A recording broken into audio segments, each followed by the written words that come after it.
ఇక్కడ చూడండి మా మమ్మీ ఇంట్లో జెల్లీ ప్రిపేర్ చేసిందనమాట. మా చెల్లెలు ఒకటేమైనా బయట కొనుక్కొని తింటా ఉంటే ఇంకా ఇంట్లోనే చేసిందనమాట. అది కాకుండా ఇంట్లో జెల్లీ ప్యాకెట్స్ ఉన్నాయి. ఇంకా అందుకనేసి మా చెల్లెలు ఇది చెయ్యమ్మా అని ఒకటేమైనా అడుగుతూ ఉంది నన్ను మా మమ్మీని ఇద్దరిని. ఇంక అందుకనేసి మా మమ్మీ ఇంకా ఆ రోజు చేసేసిందనమాట. ఇంకా నేను అసైన్మెంట్స్ రాసుకుంటా ఉన్నా, అప్పుడే తెచ్చింది మా అమ్మ. ఇంకా ఇవి వచ్చేసి మసాలా డబ్బాలు ఉంటాయి కదా, దాంట్లో వేసి పెట్టేసింది. అంటే కింద పడిపోకుండా ఉంటాయి, స్టేబుల్గా ఉంటాయి అనేసి దాంట్లో పెట్టేసి ఫ్రీజ్ చేసేసింది.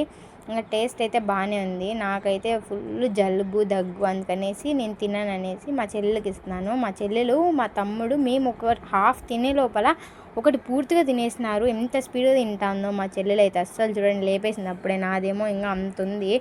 ఇంకా నేను కూడా నిదానంగా తినేసి నా వల్ల కాలేదనమాట ఇంకా తినేకి. అది కొంచెం పుల్లగా ఉంది, రాస్బెర్రీస్ది అనమాట జెల్లీ, అది పౌడరు. ఇంక అందుకనేసి నేను తినలేక మా చెల్లెలకి ఇచ్చేసినాను.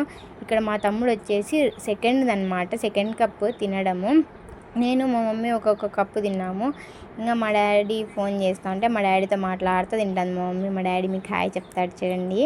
మా డాడీ కువైట్కి వెళ్ళాను, మీకు తెలుసు కదా, ఒక వీడియోలో చెప్పినాను అనమాట. ఇంకా అలా అందరం తినేసినాము. మా తమ్ముడేమో ఇంకొక కప్పు అడిగినాడు, మా మమ్మీ దగ్గర లేదు, అందుకనేసి వెళ్ళిపోయినాడు అనమాట.